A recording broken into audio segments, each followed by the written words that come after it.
For this is what the Lord, the God of Israel, says: The jar of flour will not be used up, and the jug of oil will not run dry, until the day the Lord gives rain on the land. So there was food every day for Elijah and for the woman and her family. For the jar of flour was not used up, and the jug of oil did not dry up, in keeping with the word of the Lord, spoken by Elijah.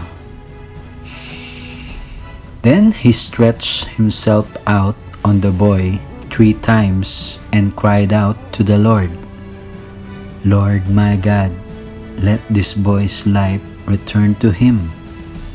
The Lord heard Elijah's cry, and the boy's life returned to him, and he lived.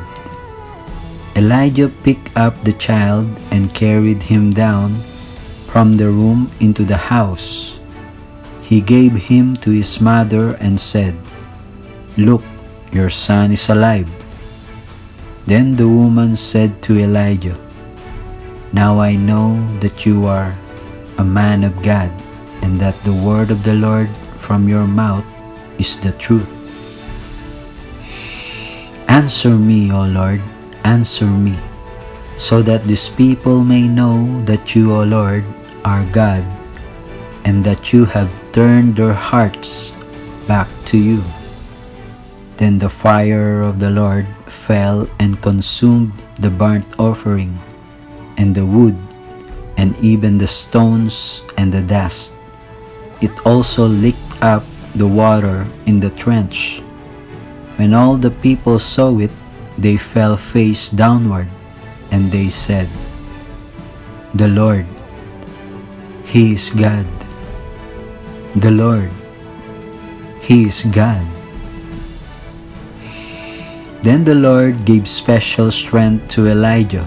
He tucked his cloak into his belt and ran ahead of Ahab's chariot all the way to the entrance of Jezreel.